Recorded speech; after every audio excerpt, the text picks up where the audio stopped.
mauvais, mais jamais mauvais joueur. Souvent game over, toujours de bonne humeur. Le Gentleman Gamer vous accueille en sa demeure. Welcome chez Marcus. Chez Marcus.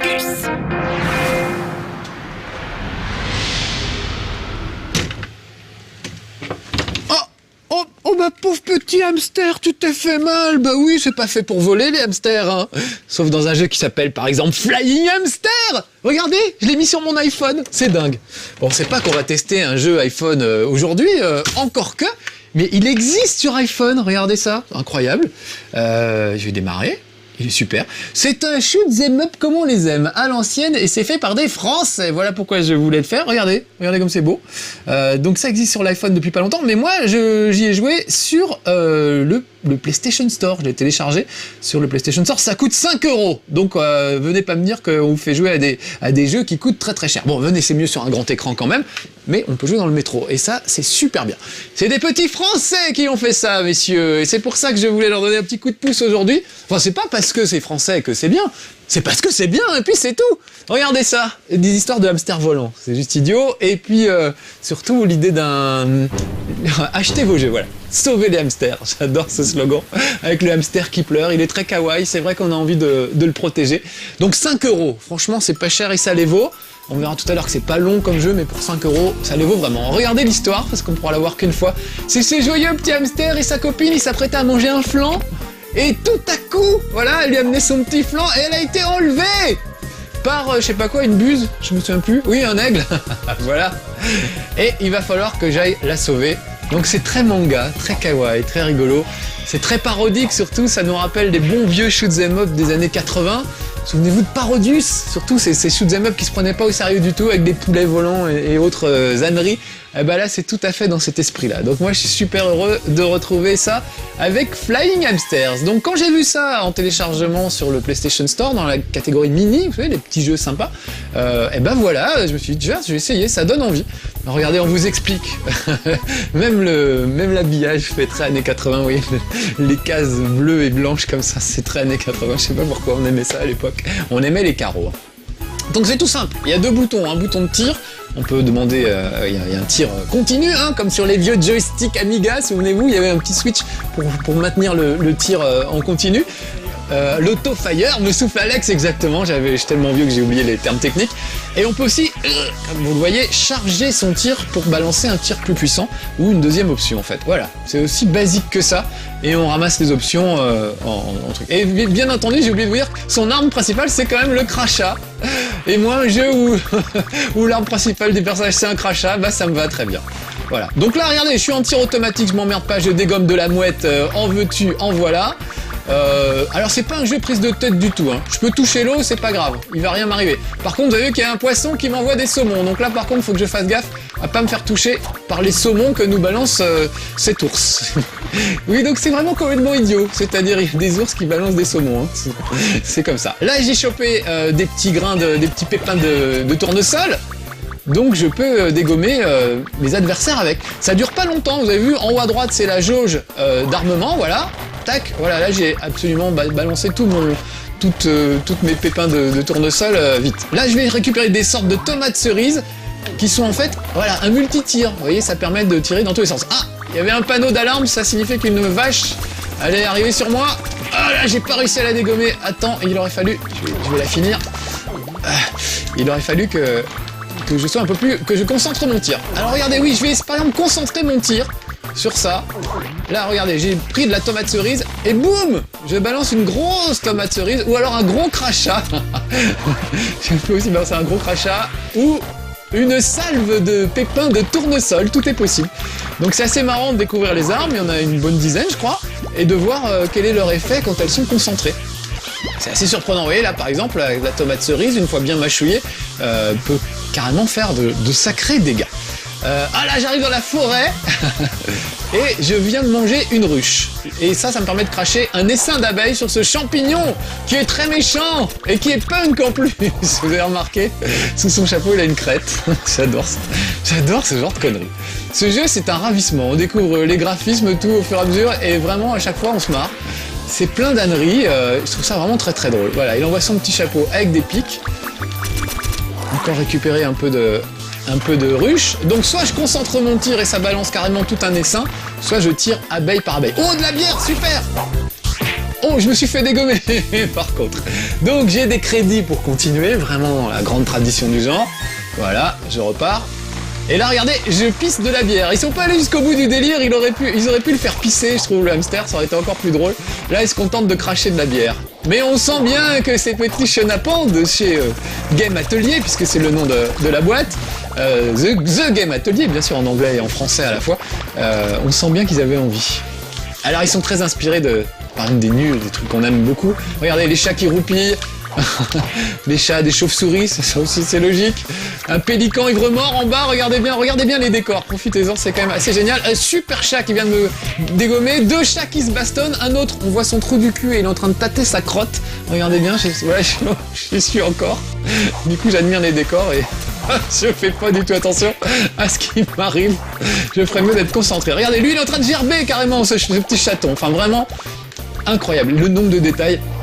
Donc il faudrait quand même être concentré plus que ça sur évidemment sur ce qui se passe plutôt que sur les âneries, mais en même temps c'est tellement drôle.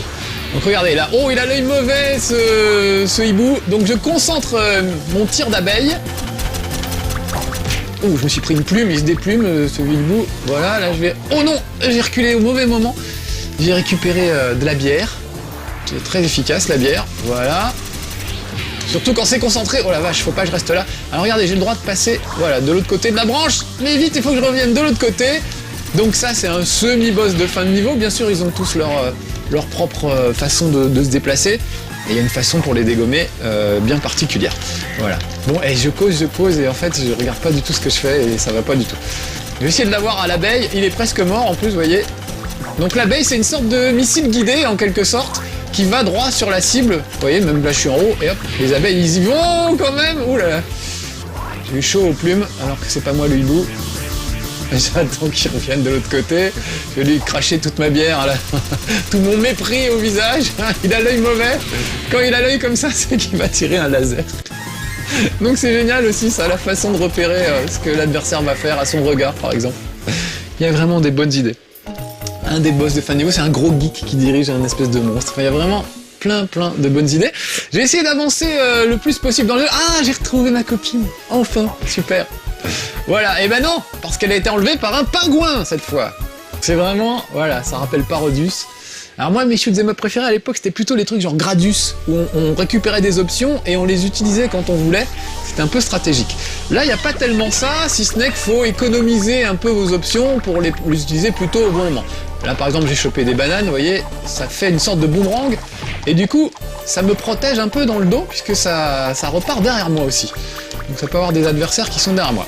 Ne me demandez pas pourquoi il y a des pingouins qui construisent des pyramides dans le fond du décor, je n'en sais rien.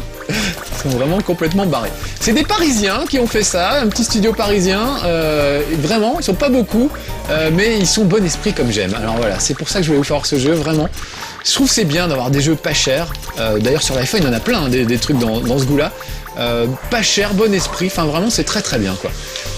Alors là, j'ai mes petites bananes, regardez, je vais concentrer mon tir de banane. Et ça va me faire, voilà, des bananes protectrices qui tournent autour de moi, comme une sorte de bouclier, vous voyez. Donc il faut essayer de découvrir à chaque fois, pour chaque arme, quelle peut être la meilleure utilisation. Oh là là, les œufs, c'est pas terrible les œufs. J'ai plus que 3 crédits, là, je cause, ça se passe évidemment beaucoup mieux quand je fais attention à ce que je fais et pas à ce que je dis. Voilà, bon, c'est assez court, je crois qu'il y a 5 ou 6 niveaux, hein. Là on en est déjà au 2e. Donc normalement dans ce schéma Marcus, je devrais arriver à vous faire voir... allez, 60% du jeu en 20 minutes, hein, donc vraiment ça n'a pas une durée de vie immense. Une fois que vous avez fini le jeu en mode normal, il y a un mode difficile qui apparaît et vous pouvez toujours se méfier d'un pingouin armé. Et vous pouvez reprendre tout ça de manière un peu plus corsée, on va dire. Donc il y a un vrai challenge quand même. Hein. Et puis bien sûr, le challenge, bah, c'est à l'ancienne, c'est-à-dire qu'il faut faire un score. Donc voilà, je voulais prendre des œufs, parce que l'œuf est très efficace. Regardez, je peux cracher un poussin mort voilà, sur mes adversaires. Ça marche bien. Oh, je vais rentrer dans la pyramide pingouin et je vais buter mes amis les pingouins. Donc je vais concentrer mon petit crachat. Voilà. Si je peux. Vous voyez, c'est efficace. Hein. Ah, là, je vais carrément cracher du feu. Très efficace, le feu, surtout voilà, sur les ennemis comme ça, qui arrivent en rafale, j'allais dire, mais c'est pas le terme. J'ai complètement raté mes amis les chauves-souris. Voilà, donc plein de bonnes idées. Regardez, je peux passer en haut. Là, j'étais parti vers le bas, mais en haut, il se trouve qu'il y a une petite astuce. Il y a des flammes qui m'attendaient. Donc, il faut aussi apprendre à connaître les niveaux pour profiter au maximum de tous les bonus qui sont parfois bien planqués.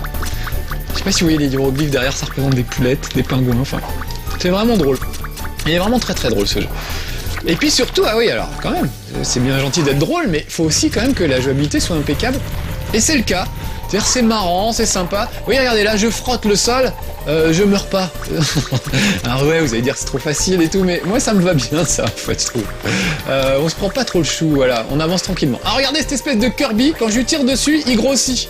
Donc en fait, faut pas du tout leur tirer dessus à ceux-là, sinon ils peuvent bloquer le passage. Vous voyez là, il était tellement gros que je pouvais quasiment plus passer. Hop, là, des chauves-souris derrière moi, mais comme j'ai des bananes qui tirent dans mon dos, j'en profite. Vous voyez comme c'est astucieux.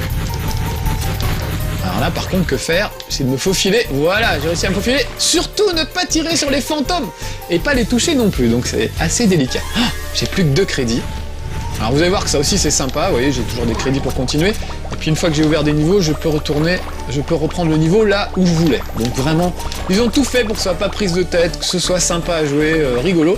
Et en même temps qu'il y a un vrai challenge parce que c'est pas toujours facile. Hein. Au bout d'un moment, ça commence à devenir sérieusement corsé. Voilà, là j'ai pris un œuf que je vais bien gober, voilà, oui, ça dégomme tout le monde. J'aime bien les œufs, c'est peut-être une des armes les plus puissantes du jeu. Est-ce que je peux monter là-haut? Ouais, il y a encore des œufs cachés, c'est des œufs de Pâques.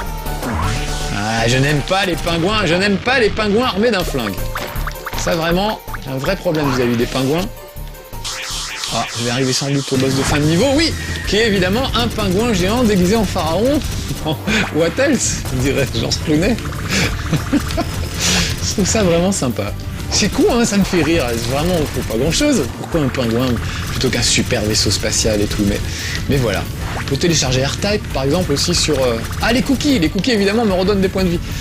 Sur l'iPhone, par exemple, vous pouvez télécharger R-Type, donc c'est sympa de retrouver des grands classiques comme ça. Mais c'est pas rigolo comme ça. Là, on a un vrai plaisir à découvrir toutes les conneries, tous les petits clins d'œil qu'ils ont fourrés un petit peu partout. Je trouve ça vraiment très très agréable. Je vais essayer de concentrer mon tir... Mon tir histoire que vous voyez ce que ça donne. Je vais récupérer des flammes, parce que là, en l'occurrence, c'est quand même l'arme la plus efficace. Voilà, et les bouts de décor qui me tombent dessus, c'est pas facile de survivre à tout ça. J'esquive assez bien les pingouins pour le moment, hop. Allez, j'ai presque ce pingouin. Voilà, je l'ai eu. Pas tous les jours que je termine un boss de fin de niveau chez Marcus, hein. Vous en avez de la chance. Allez, je vais enfin retrouver ma copine. Ou pas. Oh non, alors qu'elle avait le flanc à la main. Je crois que c'est surtout le flanc qui l'intéresse en fait. Les hamsters sont assez asexués finalement. Ils sont plus gourmands que obsédés sexuels comme nous. Ah alors j'adore, ça c'est au Japon. Donc il y a tous les clichés du Japon, je trouve ça très drôle. Peut-être qu'Alex tu pourras m'aider pour les termes techniques, mais il y a des trucs qui me font beaucoup rire. Comme ce robot toaster par exemple, les espèces de robots. Donc évidemment au Japon il y a quoi? Il y a des robots, bien sûr. Il y a des filles qui mangent, regardez, c'est des yakitori hein, les brochettes Alex, c'est ça? Non, là c'était des takoyaki. Des takoyaki me souffle Alex, regardez, le takoyaki c'est quand même mortel. Et alors regardez la blonde, j'adore. On en voit partout des pétasses comme ça au Japon. Je pense que c'est des pétasses locales. On en voit beaucoup au Shibuya. Donc moi j'appelle ça Shibuya Girl, mais il y a peut-être un autre nom Alex, non? C'est-à-dire blonde décolorée avec de l'auto-bronzant à mort, pas naturel du tout, des fossiles énormes. C'est des kogaru. Des kogaru? Oui. C'est un gros mot ou Non. Moi j'appelle ça des pétasses. Mais on a les mêmes, hein, à Paris, hein, mais c'est la pétasse japonaise, la spécialité locale peut-être de Shibuya ou je ne sais pas. Donc regardez, ces petites boulettes de viande doivent être quand même largement avariées parce que ça fait du dégât, il n'y a pas à dire. Donc au Japon, voilà, des robots, des belles filles, de la nourriture un peu bizarre, des poulets. J'adore, en plus elle a un chewing-gum. Voilà. Oh là là, je me fais dégommer. Game over, partie terminée. Aïe aïe aïe aïe aïe aïe. Mais j'ai pas envie de finir. Je vais mettre mon nom dans les high scores. Je vais juste finir le Japon, j'ai le droit Alex, on a encore un peu de cassette. Oh, il est gentil Alex à chaque fois. Donc regardez. Ah non, je voulais pas le faire démarrer, je voulais faire continuer. Oh là là, le boulet, non. Je peux Alex ou pas? Retourner au menu principal. Je négocie devant vous. C'est ça chez No Life. Retourner au menu principal. Voilà. Et là, je vais pas faire redémarrer, je vais faire continuer. Et là, je peux aller au niveau que je veux. Allez, dépêchons-nous. Parce qu'on n'a pas que ça à faire. Voilà, continuez, regardez. Il y a tous les niveaux qui sont là. Et Japan, je vais prendre par exemple le 3e niveau. Je peux avoir les différentes étapes. Regardez, il n'y a pas que les pétasses, il y a les bellâtres aussi, avec le pantalon Moulburn. J'adore. Vraiment que j'adore. Je trouve ça très drôle, tous ces clichés sur le Japon. C'est vraiment super drôle. Le robot toaster, bien sûr. À la fin, il y a carrément cette espèce de boys band japonais, des groupes de mecs avec des cheveux pas possibles, des coupes de cheveux pas possibles. Je sais pas comment ça s'appelle, Alex, ça aussi, Il faudrait que je vois pour te dire. les groupes de garçons. Quand tu vas les voir, tu vas me dire tout de suite. Oh là là, voilà, là on arrive dans des niveaux où il y a du robot un peu dur. Là, il y a un gars qui va travailler, donc lui, il est bien habillé, c'est normal. Oh là là, j'ai pas d'arme spéciale. Il aurait fallu que je trouve des poulpes. Les poulpes, c'est quand même l'arme la plus redoutable dans le niveau Japon. Ah, regardez bien, j'ai chopé une rose des mains du bellâtre. Tu le vois, Alex, le bellâtre avec la chemise ouverte et la petite chemise blanche, si c'est pas Je magnifique. crois que c'est une caricature d'un hosto. Tu sais, les autres japonais, là, c'est l'équivalent Oui. des cabarets pour les femmes. Oui, alors il y a des cabarets avec des petites soubrettes qui vous servent, et donc des hostos, c'est-à-dire non pas un hôpital, mais un gars qui vient vous servir en tenue de bellâtre. Ah oui, regardez le robot toaster qui crache ses tartines. Je sais pas si vous avez eu le temps de l'apercevoir, mais il m'a jeté une tartine au visage. Et voilà, alors là je crois qu'on va arriver à un groupe. D'ailleurs, c'est écrit Hosto Club derrière. Hosto Club, voilà. Alors on les voit derrière, vous voyez l'affiche derrière avec les 3 bellâtres. Je trouve ça très très drôle. Allez, on va finir avec le boss de fin de niveau. Je n'ai pas compris ce que c'était. Peut-être qu'Alex, tu pourras me dire. Oui, c'est une parodie de Ars Gay, un comique japonais qui se déguise en cuir comme ça, et qui s'appelle Ars Gay, hein, donc... Le rat gay, c'est ça? Hard comme dur, et gay comme gay, G-A-Y.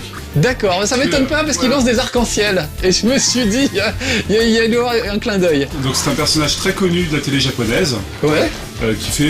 qui est tendance comique, donc. D'accord, ah bah écoute, il est assez drôle. Alors, en tant que boss de fin de niveau, il est pas si drôle que ça parce qu'il est très très dur à...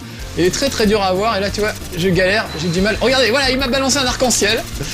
Donc j'aime bien tous ces petits clins d'œil à la con, je trouve ça vraiment très très drôle. Bon allez voilà, je vous aurais fait voir au maximum Flying Hamster qui me fait beaucoup rire, que je trouve très sympa, qui se plie en 1 heure, y a pas photo, mais 1 heure pour 5 € finalement, je trouve que c'est assez juste, assez justifié. Et encore une fois, vous pouvez le télécharger aussi sur l'iPhone pour jouer dans le métro. Voilà, les petits jeux débiles, j'adore ça, donc dès que j'en vois un qui me plaît, je vous en fais part, on est comme ça chez Lolife et chez Barkus. A bientôt les petits amis, soyez sages. Bon, je vais me le faire ce rat là.